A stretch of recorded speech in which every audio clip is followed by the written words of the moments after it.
Pierre Bourdieu, dans les années 90, est passé à la télévision, il était connu. Aujourd'hui, c'est difficile. Alors, moi, j'ai été très médiatisée à un moment. J'ai eu une énorme médiatisation brutale, soudaine, grâce au livre Il faut s'adapter. D'un seul coup, ce livre, enfin, voilà, tous les journalistes ont commencé enfin, une bonne partie des journalistes ont commencé à s'y intéresser. J'ai eu énormément d'interviews. J'ai donné une centaine d'interviews, télé, radio et podcast et presse, et grande presse, pendant, je vais dire 3 ans. C'est énorme, 100 ou 200, je sais plus. Énorme. Et ça m'a donné le fait, j'ai une petite notoriété, quoi, voilà. Mais ça a pas duré. Ça a pas duré parce que quand j'ai commencé à critiquer dans, mon livre, «De la démocratie en pandémie», qui est un tract chez Gallimard, qui est un tout petit livre qui se lit très vite, et c'est une sorte de pamphlet, quoi, enfin, je pense pas que ce soit un pamphlet, en fait. C'est un libelle. Ouais. Je sais pas si vous voyez ce que c'est? C'est les Oui, petits oui, livres oui. qu'on écrivait pendant la Révolution. Avec un style très acéré que j'ai écrit avec 14 personnes, dont, des soignants, des professeurs de santé publique. Et après, j'en ai écrit un autre qui s'appelle Santé publique année zéro, qui est toujours sur la gestion du Covid, et c'est une critique extrêmement sévère des mesures sanitaires prises par la France. Et par ricochet, des mesures sanitaires prises par la Suisse et par la Belgique. Et l'Italie. Alors et l'Italie, n'en parlons pas. C'est encore pire. Et donc, quand j'ai fait ces 2 livres qui ont été un succès, ça a été un succès énorme puisque De la démocratie en pandémie, j'en ai quand même vendu pratiquement 100 000, et extraordinaire, quand même, Il y a pas beaucoup de gens qui vendent 100 000 livres. c'est fou, quoi. C'est un peu un miracle, quoi, pour un auteur de vendre 100 000 livres. Et ben, du coup, au moment où ça a pris cette ampleur, j'ai donné une interview sur France Inter avec un masque. J'ai expliqué des choses sur les masques. J'ai expliqué notamment que dans tous les laboratoires du monde entier, les chercheurs savaient très bien que le masque, comment ça s'appelle? Le masque, en tissu, Mmh. vous savez, avec des trous partout là. Le bleu là? Ouais, le masque chirurgical, voilà, Ouais. heu, dans tous les laboratoires, ils savaient très bien que ça marchait pas, que le Covid, il passait à travers pas le Covid, mais le virus. Le SARS-CoV-2, il passe à travers le masque, et donc ils savaient très bien que c'était juste pour rassurer, et que c'était un peu factice et qu'il fallait des masques beaucoup plus sécurisés. Et donc j'ai juste dit ça, que le masque dans la rue, tout ça, quand on promène son chien tout seul dans la forêt, c'est c'est un peu ridicule, quoi, ça fait rire les scientifiques. Et à partir du jour où j'ai dit ça, le journaliste Ali Badou, pour ne pas le nommer, France Inter, il était terrorisé en plateau, il s'est dit: «Non, non, mais ils vont m'appeler là, ils vont me recadrer», il a repris le pouvoir, il a été, vraiment très dur avec moi, et on peut la voir cette émission, Mmh. elle est toujours en ligne. France Inter, Ali Badou, Barbara Stickler, et là, ils ont retiré le micro, ça a été terminé.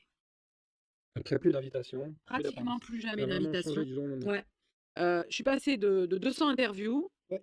en 3 ans ou un truc comme ça, à, en 2 ans, je suis passée de 200 interviews à peut-être 3 Mmh. interviews, en 3 ans, quoi. Après plutôt des médias, alternatifs. Alors après, que des médias Bah oui. alternatifs, que des médias alternatifs, que des vidéos, YouTube, et cetera. Et puis, de temps en temps, le journal Marianne, parce qu'il m'aime bien, je sais pas pourquoi, tant mieux. De temps en temps, par hasard, je suis allée sur France Inter, j'étais très étonnée.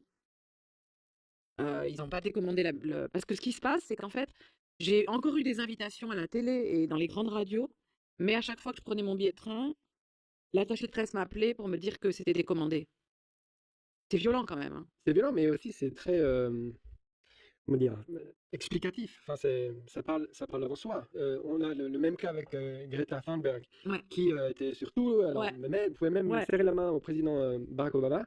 c'est ça, Et tout d'un coup, elle a touché, une cause où voilà, on n'a pas le droit de parler de ça dans les c'est ça. médias et puis elle était persona non grata. Mmh. Mais alors du coup, ça Alors, c'est juste à pour votre dire, avis, ça dit quoi ça? juste pardon, je vous coupe la parole, c'est juste pour dire que cette censure médiatique qui est beaucoup plus forte, avec les gens engagés politiquement, et qui se situent clairement à gauche, qui sont engagés politiquement de manière forte, heu et ben, cette censure médiatique, elle s'exerçait pas de cette manière dans les années 60, 70, 80, 90. Pourtant, Pierre Bourdieu, il avait écrit, sur la télévision, et il avait déjà montré qu'il y avait des mécanismes de censure médiatique et de domination médiatique, redoutables déjà dans ces époques.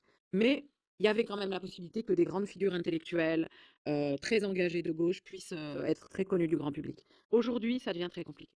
Cette inquiétude pour notre démocratie est au cœur d'un texte qui vient de paraître dans la collection Tract de Gallimard. Le titre de la démocratie en pandémie, santé, recherche, éducation, et que signe notre invitée. Elle est philosophe, grande spécialiste de Nietzsche. Elle est professeure à l'université Bordeaux-Montaigne, où elle dirige le master soins, éthique et santé, membre de l'Institut universitaire de France. Elle est mobilisée pour demander la réouverture d'urgence des universités, inquiète pour ses étudiants, inquiète pour la transmission du savoir et notre rapport en général à la connaissance. Bonjour Barbara Stiegler. Bonjour. Merci d'être au micro de France Inter. J'ai hâte de vous entendre débattre avec Gilles et Natacha sur ces thèses fortes, sur ce constat sombre également que vous faites dans ce court texte d'intervention. Mais d'abord, petite explication de texte et assez rapidement, vous avez cette phrase assez, comment dire, mystérieuse. Nous ne vivons pas une pandémie, nous vivons en pandémie. Qu'est-ce que ça veut dire? Oui, alors elle est mystérieuse quand elle est sortie de son contexte, mais vous m'accorderez qu'elle n'est pas mystérieuse quand on a lu les pages qui précèdent. Les pages qui précèdent qui sont un commentaire d'un texte très important paru dans le Lancet en septembre dernier. Donc le Lancet, je rappelle que c'est une des plus Revue grandes revues scientifique. scientifiques internationales de médecine. Et l'éditorial... Signé Richard Horton, qui est le rédacteur en chef du Lancet, voilà, et qui a cette phrase: le Covid-19 n'est pas une pandémie, il s'agit plutôt, alors c'est d'une votre syndémie. traduction, d'une syndémie, S-Y-N-D-E-M-I-E, c'est-à-dire une maladie causée par les inégalités sociales et la crise écologique entendue au sens large. Absolument. Cet éditorial est très important et il a été salué par une partie de la communauté scientifique. Hein. Ce n'est pas un texte polémique hein, du tout. Et comme je le dis avec un petit trait d'humour, ce n'est pas un rassuriste qui Non. a écrit cet éditorial. Il est très important et vous observerez qu'il n'a pas du tout été relayé en France. Hein. On l'a vu sur les réseaux sociaux un petit peu, mais enfin bon, c'est passé. Et vous le faites. Voilà, je voulais le faire parce que nous voulions le faire, hein, les gens qui ont participé à la rédaction de ce tract, qui est un texte en partie collectif, nous voulions le faire parce que ça permet de camper les choses correctement. Alors, je vais aller un peu vite. La pandémie, qu'est-ce que ça suggère dans notre imaginaire? Alors, si on veut être très rigoureux, oui, le Covid-19, c'est une pandémie mondiale au sens très restrictif que c'est une épidémie à diffusion mondiale. Bon, très bien. Mais si on entend par pandémie tout ce que ça charrie dans notre imaginaire, et tout ce que ça charrie dans l'imaginaire aussi des scientifiques eux-mêmes, à savoir de tout le monde, hein, à savoir quelque chose qui nous met en danger de mort immédiatement tous à peu près à égalité, alors là, on dit quelque chose de fallacieux qui nous empêche de raisonner. Donc en réalité, c'est une syndémie, c'est-à-dire que c'est ce que propose Horton, il reprend cette catégorie à l'anthropologie, j'ai pas le temps de détailler, mais l'idée, c'est que c'est une maladie très compliquée à gérer, parce que en particulier quand elle se trouve dans des environnements dégradés, où il y a énormément de malades chroniques, où il y a bien sûr une population vieillissante, mais beaucoup de malades chroniques et beaucoup d'inégalités sociales et une absence de prise en charge de soins de ces populations. C'est là que le Covid-19 devient catastrophique. Donc voilà, c'est ce point-là que je voulais commencer par souligner. Et nous vivons en pandémie. En pandémie, c'est une forme de continent ou d'univers mental dans lequel nous serions et dans lequel on n'arrive pas justement, dont on n'arrive pas à voir la fin. On va en parler évidemment. D'un mot quand même, puisque vous êtes enseignante et que vous êtes mobilisée, vous aviez signé une tribune pour demander la réouverture d'urgence des universités. Lorsque vous avez entendu Jean Castex annoncer un début d'assouplissement, l'ouverture de certains TD à des étudiants de première année de fac, est-ce que ça vous a soulagé? Est-ce que vous vous dites enfin, enfin, on va sortir de ce qui pour vous est un enfer et un empêchement dans l'enseignement, à savoir les cours par Zoom, par distanciel, enfin vous connaissez ce vocabulaire qui s'est imposé dans l'enseignement supérieur? Non, je n'ai jamais été rassurée ni par les annonces de Frédérique Vidal qui diffèrent d'un jour à l'autre selon les personnes auxquelles elles s'adressent, ni par celles de Jean Castex. Tout ça n'est absolument pas rassurant car en fait, c'est l'organisation d'un chaos. Donc nous sommes plongés, j'ai passé une semaine à cela et je vais devoir repartir au front dès lundi matin. Nous sommes plongés dans un chaos administratif, entretenu savamment par le gouvernement, qui essaie à la fois de fermer les universités, d'empêcher que les étudiants reviennent. Ils ne veulent pas que les étudiants reviennent. Par contre, ils veulent bien que les élèves de classe préparatoire s'agglutinent à 50 dans des salles contenant 40 personnes. Mais ils ne veulent pas que les Parce qu'ils étudiants sont dans des reviennent. lycées et qu'ils sont moins nombreux, les étudiants en classe préparatoire, que les étudiants En d'un tout cas, amphithéâtre dans ils une sont en grande dehors de ce université. qu'on appelle les consignes sanitaires. Voilà. Donc, si vous voulez, ça ne me rassure pas parce qu'il y a une organisation du chaos par l'administration elle-même évidemment poussé à le faire par le ministère. On vide les universités et nous qui voulons en fait faire respecter nos droits, parce que je voudrais insister là-dessus, nous avons le droit de revenir à l'université et nous avons depuis lundi 9 janvier le droit, que tous ceux qui m'entendent le sachent, étudiants, enseignants, nous avons le droit d'organiser des groupes de soutien pédagogique bien sûr, en faisant attention, en aérant les salles, en faisant attention à ne pas avoir de trop gros effectifs. Tout ça, c'est dans un décret, le décret du 29 octobre, qui a été modifié le 9 janvier. N'importe quel citoyen en France peut se dire « je suis encore dans un état de droit ». Ce n'est pas Jean Castex à la radio ou dans une conférence de presse, ce n'est pas Frédérique Vidal qui, dans tel ou tel mail, fait la loi. C'est encore les textes de loi qui font la loi. Natacha Polony puis Gilles Finkelstein. Alors, j'ai trouvé votre texte extrêmement intéressant parce que j'ai été frappée depuis le début de cette pandémie, en effet, de l'absence de réflexion sur le rôle du savoir. En fait, votre texte m'a évoqué un autre texte, un texte collectif qui date déjà d'il y a 20 ans, plus de 20 ans, qui était paru aux éditions Mille et une nuits et qui s'appelait « De la destruction du savoir en temps de paix » et qui était un ouvrage collectif de réflexion sur l'absence totale justement de travail politique sur ce à quoi sert notamment l'université, mais tous les outils de diffusion du savoir et donc de réflexion pour nourrir la démocratie. Et je pense qu'en fait, vous le montrez très bien dans votre livre, nous vivons les conséquences de cette destruction du savoir en temps de paix, de même que nous vivons les conséquences de la destruction de l'hôpital public en temps de paix. Et destruction du savoir en temps de paix, Natacha, on a l'impression que jamais la science n'a été aussi avancée et jamais que la progression du savoir n'a été aussi vite. Alors justement, c'est pour ça que je trouve le livre de Barbara Stiegler intéressant et j'aimerais l'interroger sur cette question. En effet, on a vu surgir au début de cette pandémie des médecins, des épidémiologistes et le discours consistait à dire « Ah, enfin, on s'adresse à des gens qui savent ». Or, de fait, et vous le montrez, on a restreint la réflexion à un cadre qui était un cadre purement d'action immédiate à travers, en effet, la question de savoir comment on évitait de remplir et de saturer les services de réanimation, mais tout le reste du savoir a été effacé et on n'a pas à demander aux autres, aux représentants des différentes formes de savoir, de s'exprimer de telle sorte que des pans entiers du réel ont été effacés et on le voit aujourd'hui à travers les drames sociaux, psychiatriques qui se développent dans le pays. Et j'aimerais savoir comment vous expliquez tout cela et que vous analysiez cette restriction. Alors, vaste question. Ce que j'entends dans votre question, c'est que vous me dites on a survalorisé le savoir en sciences de la vie et de la santé et on a marginalisé les sciences sociales, par exemple. Hein, ce genre de choses. C'est un peu ça que j'entends.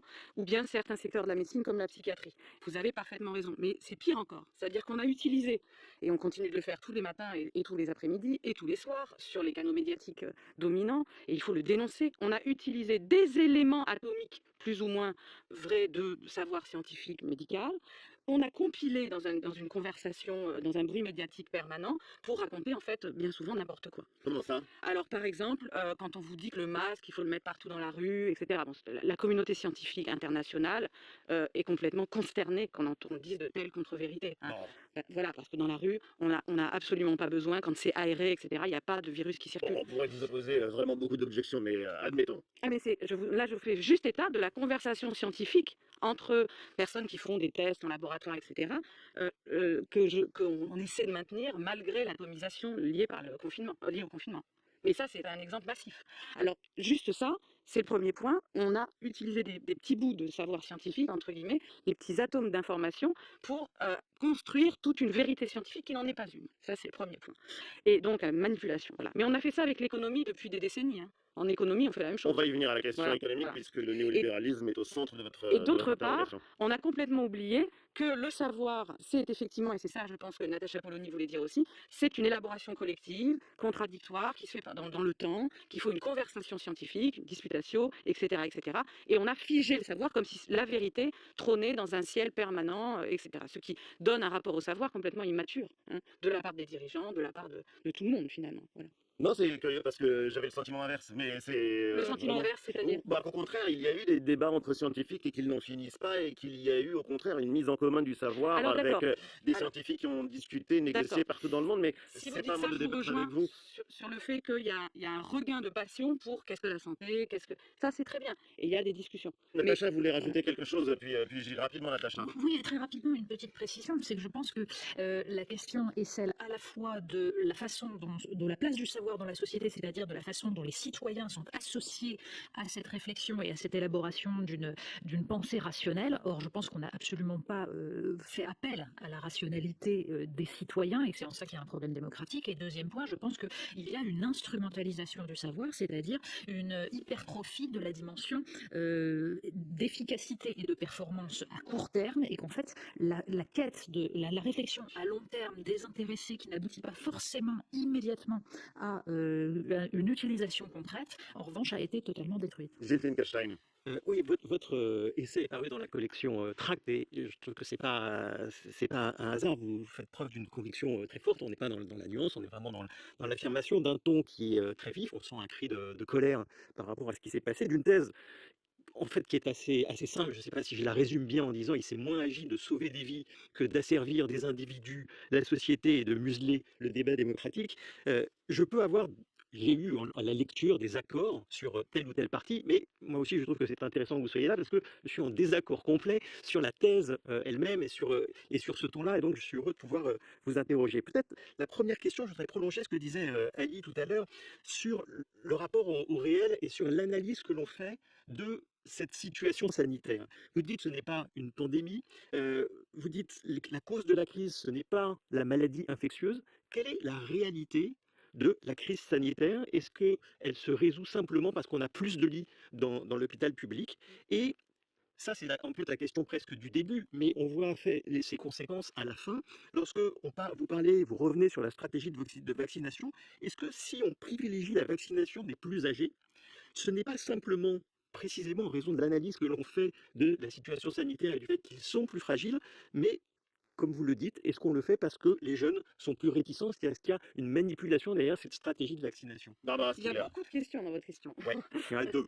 Je voudrais juste ajouter quelque chose pour clôturer la discussion tout à l'heure avec Natacha Polony. Un des hauts lieux de savoir délibératif avec des citoyens qui ne sont pas des scientifiques et qui ont un rapport libéré à la parole avec des scientifiques, c'est l'université. Puisque quand on fait un cours à l'université, on fait ce travail voilà, on construit ensemble un discours rationnel avec des gens qui sont des citoyens de 18 ans, 20 ans, 22 ans, 23 ans. C'est cette institution qu'on est en train de détruire, et au même moment, on nous parle de démocratie participative sur le vaccin ou sur je ne sais quoi. C'est un exemple de choses incohérentes. D'accord. Alors, pour vous répondre sur le premier point, oui, le tract prend des positions, j'aurais du mal à les lister, mais beaucoup de positions. Par contre, je tiens beaucoup à dire qu'il travaille dans la nuance. C'est-à-dire que chaque phrase a été l'objet, pas toutes, mais beaucoup de phrases ont été l'objet de discussions contradictoires. Je me souviens de conversations au téléphone pendant 1 heure ou 2 sur un mot. Donc il faut, ce n'est pas parce qu'on prend des positions fermes, c'est pareil dans le débat politique ou dans le champ politique, que l'on est sans nuance. Il faut tenir des positions, il faut le faire de manière extrêmement précise. Donc la précision, c'est vraiment quelque chose qui était fondamental. C'est pour ça que ce tract, je n'aurais pas pu le faire toute seule. J'ai dû le faire avec des spécialistes de santé publique, dont l'un d'entre eux, je le signale, est au Haut Conseil de la santé publique. Hein. J'ai dû le faire avec des professeurs de droit public, etc. Donc la nuance, bon, je suis une lectrice de Nietzsche, donc l'art de la Grande nuance, spécialiste je de ne Nietzsche. transigerai jamais là-dessus. Hein. Si effectivement je fais des choses qui sont sans nuance, c'est que je les ai mal faites. Mais disons que c'est écrit à coup de marteau. Alors, en deux sens de Nietzsche, à la fois marteau, le chez marteau Nietzsche, du sculpteur et en même temps, on mais peut quand même chez Nietzsche, penser à la masse. c'était la musique, mais bon, pas tout. Donc, revenons à votre question de fond. Deuxième point, je ne pense pas du tout que tout ce qui s'est passé était pour, d'un côté, sauver des vies, et de l'autre, museler la démocratie. Je pense que museler la démocratie, c'est un processus qui malheureusement, enfin les attaques contre la démocratie, c'est un processus long, etc. Là, il y a juste une accélération finalement d'une banalité à pleurer. Sauver des vies, je ne crois pas du tout que c'est ce que nous ayons fait. Vraiment. Vraiment. C'est-à-dire que je crois que nous avons plein de moyens de sauver des vies face à Je vais vous donner un exemple très simple. Hein. Par exemple, en mars-avril, nous n'avons pas sauvé des vies dans les EHPAD. Hein. Par ces mesures de confinement, etc., nous avons conduit les EHPAD à une catastrophe. Donc, c'est pour ça qu'aujourd'hui, il y a des enjeux au pénal. C'est pour ça que les gens qui nous gouvernent aujourd'hui risquent gros. C'est parce qu'en fait, la politique qu'ils ont menée n'était pas une politique au service de la vie. C'était une politique, je l'explique, menée dans la panique, dans la peur. Peur face aux images venant d'Italie avec l'accumulation des cercueils. Ils ont fait ce qu'ils ont pu. Ils ont fait des choses bien, ils ont fait des choses mal, c'est pas la question. Mais en tout cas, me dire que c'est la vie qui aurait été vraiment l'obsession de ces gens-là, je ne crois pas du tout. Par contre, l'obsession, c'est qu'on ne voit pas un afflux devant les caméras de morts, etc. Ça, il ne s'agit pas qu'on le voit. Maintenant que les étudiants menacent de se suicider et commencent à le dire sur les réseaux sociaux, ça devient une question. Quand personne n'en parlait, quand les médias ne s'y intéressaient pas, ça n'était pas une question. Donc me dire que cette politique est là pour sauver des vies, pour moi, ça par contre, ça ne veut rien dire et ça manque de nuance. Et sur la manipulation de l'opinion, que répondez-vous à Gilles Finkelstein? Alors, rappelez-moi votre question. Parce que Vous dites, j'étais très frappé de ça à la fin du livre sur la stratégie de vaccination, que si on choisit de commencer par les plus âgés, c'est pas parce qu'ils sont les plus fragiles, c'est parce que ce sont les jeunes qui sont les plus réticents, et donc c'est un moyen de contourner cette jeunesse réticente. Barbara Stiegler. c'est extrêmement compliqué. En fait, il y a des gens très raisonnables qui, très raisonnablement, en particulier je pense à l'HAS, la Haute Autorité de Santé, ont préconisé qu'on commence par les plus âgés. Ça paraissait, ou par les gens les plus vulnérables. Ça paraissait une hypothèse tout à fait normale. On ne va pas vacciner des jeunes pour qui ont très peu de danger avec le coronavirus, hein, en fait, de tomber malade, s'ils n'ont pas de maladie chronique, hein, en réalité. Ou alors ils vont être malades, mais ça ne va pas être grand-chose. Ils ont des conduites à risque au niveau, dans leur vie, au niveau véhicule, tabac et alcool bien plus dangereuses. Voilà, donc ça paraît logique. Ce qui ne va pas, si vous voulez, ce que je décrypte à ce moment-là du tract, à la fin, c'est que ces gens-là sont sans cesse empêtrés dans des questions de communication. Et vous l'avez rappelé en première partie de l'émission. Tout ce qu'ils racontent sur la vaccination est en permanence, en fait, imprégné de l'idée que les Français sont irrationnels, les jeunes sont irrationnels, les vieux sont irrationnels, tout le monde est irrationnel. Et donc, il va falloir mener les membres de ce troupeau dans la bonne direction. À coup de quoi? À coup de, je le raconte dans le tract, c'est quand même incroyable ce que j'ai découvert par ma petite enquête, à coup de nudge. C'est-à-dire de la manipulation de l'opinion par l'économie comportementale. Vous avez vu ça dans le tract. Il faut donner une Personne image. ne le sait, ça n'a jamais été dit dans les médias. Le nudge, c'est un mot anglais et il Alors- faut dire très rapidement à ceux qui Alors, nous écoutent. Par ouais, exemple, par c'est une exemple. manière d'influencer les comportements et nos attitudes. C'est, par exemple, puisque c'est un cas Mm. et un exemple canonique, lorsque l'on voit une petite mouche qui est peinte sur une Vespasienne, eh bien, ça fait que les hommes qui vont uriner n'éclaboussent pas autant, ils visent la mouche, ils n'éclaboussent pas autant que si la mouche n'était pas là. Ce sont dans l'aéroport d'Amsterdam 2 hommes qui ont mis en place le processus et qui est devenu une manière inconsciente de manipuler effectivement le comportement des hommes. Et donc le nudge, c'est ça, et ça prend mille et une formes derrière. Et c'est très prégnant, donc je renvoie tous les auditeurs à cette question du nudge, N-U-D-G-E, G-E. hein, qui est donc une technique, en fait, une ingénierie sociale. Alors ça a dominé à l'époque d'Obama, hein. Obama s'est vraiment appuyé là-dessus, et aujourd'hui c'est de plus en plus puissant. Et Emmanuel Macron a installé des cabinets de nudging pour gérer cette crise sanitaire. Je vais vous donner un exemple de nudge, c'est l'attestation de déplacement Dérogatoire. qui fait son retour là depuis hier. C'est un nudge. En réalité, puisque c'est le cabinet de consulting de nudging de BVA qui l'a pondu cette affaire. En réalité, ça n'est pas obligatoire. Il n'y a aucune obligation, ça a été dit par le Conseil d'État le 22 décembre dernier, il n'y a aucune obligation à faire cette attestation, elle n'a aucune valeur juridique. Mais c'est un moyen en fait de nous Enfin, ne vous conditionner empêche à pas ne de prendre une pas amende de 135 € si vous ne l'avez pas Alors, fait. en fait, le problème, c'est on est dans une complexité juridique, etc. C'est si vous voulez éviter d'avoir des problèmes avec la police, remplissez. Vraiment, je vous le dis, surtout si vous êtes dans un quartier populaire, un homme plutôt basané. Par contre, si vous êtes, moi par exemple, moi je vais pas remplir. Pourquoi je remplirais J'irai m'expliquer, moi. J'ai l'article de Marianne, justement, sur le Conseil d'État avec moi, là, il n'y a pas de problème. Alors justement, Natacha Polony, puisqu'on parle de Marianne, et toujours pour prolonger la discussion, puisque on trouve un mot que vous citez régulièrement, Natacha, à l'antenne, c'est la question du néolibéralisme et donc d'une pandémie qui serait l'occasion de mettre en place une politique qui serait qualifiée de néolibérale. Alors, j'allais justement y venir, c'était mon point suivant. En effet, c'est la toile de fond de votre réflexion, Barbara Stiegler, et avec ce constat, qui est un constat que nous avons fait dans cette émission plusieurs fois, qui est le fait qu'au départ, il a été question de nouveau monde, de changement radical, parce que justement, on prenait conscience de l'échec où avait conduit l'ensemble de nos organisations économiques, politiques, sociales, et vous le pointez, à mon avis, justement, il y a un renversement, puisqu'au contraire, au bout de quasiment un an de pandémie, on se retrouve dans une accélération des phénomènes qui étaient déjà à l'œuvre, à travers la toute-puissance du numérique, du virtuel, et une forme de normalisation. Et j'aimerais que vous définissiez et que vous nous expliquiez votre vision de cette capacité du néolibéralisme à produire de la norme du process et finalement à essayer à entrer dans un phénomène de normalisation de l'humain, puisque j'ai l'impression pour ma part que c'est un des éléments essentiels du problème. Barbara Stiegler, puis Gilles Oui. Finkelstein. Alors, dans le tract, en fait, j'emploie même pas le mot de néolibéralisme. En revanche, je le contourne avec cette idée d'un nouveau libéralisme qui, je vais vous donner 2 exemples qui sont dans le tract. C'est que d'un côté sur la question de la santé, et ça poursuivra ce qu'on est en train de dire sur le nudge, dans une vision libérale, on fait confiance aux individus, on fait confiance à l'intelligence collective, on laisse faire, hein, on laisse faire, parfois jusqu'à l'excès avec l'ultralibéralisme délirant de Trump ou de Johnson au début, hein, en mars. Donc on laisse faire.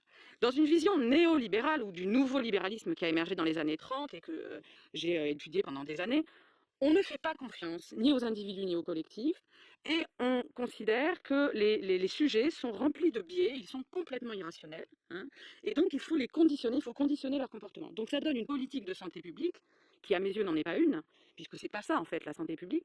Ça donne une politique de santé publique qui est extrêmement autoritaire et manipulatoire. Le problème, c'est que c'est sous-estimer l'intelligence collective des citoyens dans ce pays qui en ont parfaitement conscience. Et d'ailleurs, les journalistes aujourd'hui eux-mêmes en ont conscience et ne cessent de le dénoncer. Vous le faites dans cette émission. Donc ça, c'est un trait du Enfin, on en débat. Oui, mais enfin, en tout cas, vous posez la question régulièrement, donc c'est bien un trait qui a été repéré dans la conversation citoyenne. Donc, si vous voulez, le trait distinctif en santé d'une politique néolibérale, c'est ça. Pardon, je finis sur l'éducation. Sur l'éducation, c'est l'idée que le parcours éducatif, il est purement individuel, et l'individu est là pour capitaliser des compétences, des performances, c'est ce qu'on appelle le capital formation, et par conséquent, il n'a absolument pas besoin d'être avec les autres. Tout ça est un luxe pour son confort affectif, hein, ou pour avoir du contact. Hein. Il doit être tout seul derrière son écran, et puis à la fin, il a un petit QCM, et plus il va vite, plus il est... voilà, c'est ça la vision néolibérale de l'éducation. Alors, je voudrais, puisque le titre de notre c'est de la démocratie en pandémie, je voudrais revenir sur la question démocratique. On a ici même depuis un an, de nombreuses reprises, émis des critiques, soulevé des inquiétudes sur à la fois le processus de décision, parfois sur les décisions elles-mêmes. Mais est-ce que on peut aller jusqu'à dire que les seules manifestations autorisées ont été celles qui étaient adoubées par le pouvoir, ce qui est la thèse que vous défendez, alors que on a eu durant cette période des manifestations des personnels soignants, des manifestations des anti-masques, des manifestations au lendemain même du déconfinement du comité Adama, la grande manifestation à laquelle j'étais sur l'article 24. Donc, est-ce qu'on peut dire ça? Deuxième question, est-ce qu'on peut dire vraiment que le débat a été interdit? C'est un élément récurrent de cette loi du silence, je vous cite, qui a existé pendant cette période. Est-ce qu'il y a des idées du livre qui n'étaient pas dans le débat depuis un an? Et je termine d'une dernière D'un mot, sur il une nous dernière reste question. 2 minutes. C'est quelles sont sur les conséquences que vous en tirez? Vous terminez le livre par un mot qui m'a étonné. Vous dites il y a besoin de se rassembler d'une résistance et notamment vous utilisez le mot sabotage. C'est quoi l'utilisation du mot Vous me sabotage donnez une dans minute votre pour esprit? répondre à tout ça? Oui, non, Je vais faire comment, là? vous avez un peu plus. Vous avez Ah un peu d'accord, plus. merci. Moi, je suis lente. Hein, je peux pas- Barbara Stiegler. Alors, première question. Il est sidérant que le lendemain du décret sur, pardon, de la déclaration du couvre-feu, hein, vous vous souvenez très bien, ça a été quand même un coup de tonnerre, hein, cette histoire de couvre-feu, le terme, etc. L'idée était d'éviter absolument qu'il y ait beaucoup de gens dans les rues. Hein, vous vous souvenez, éviter que les gens qu'il y ait trop de gens dans les rues, c'est ça qu'on nous disait. Le lendemain, nous avons des manifestations immenses dans les rues, suite au traumatisme créé par la décapitation d'un enseignant à Conflans-Sainte-Honorine. Mhm. Et le gouvernement, au lieu de dire, d'accord, vous pouvez manifester, mais c'est un peu compliqué, rester les uns derrière, un mètre entre chaque personne, que par petits groupes, que par groupe de 10, enfin bref, nous dit, allez-y, on y va. Et Jean-Michel Blanquer se retrouve dans une foule immense, je ne sais plus où, place de la Bastille, etc. Et au même moment, on n'a pas le droit d'être à 10 dans un parc. C'est complètement délirant. Donc là, à partir de là, on bascule dans ce que j'analyse dans le tract. Non seulement un régime d'exception, mais un état d'exception dans lequel c'est le pouvoir qui vous dit oui, là on a le droit d'être à 10 000 sur la place de la République parce que c'est une bonne cause, et non, là, pour la réforme contre Blanquer du lycée, non, là on n'y va pas.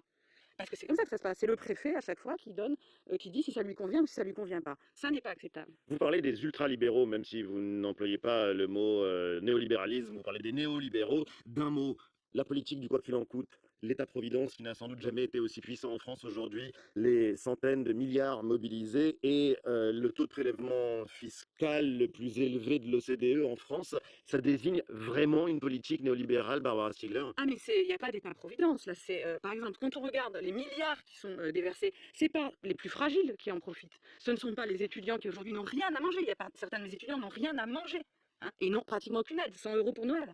Et par contre, des très grandes entreprises qui licencient à tour de bras, etc. Donc là, on est dans une chose extrêmement classique, c'est-à-dire qu'on utilise notre argent, l'argent public, pour inonder au nom du ruissellement, et ça, c'est de l'ultralibéralisme.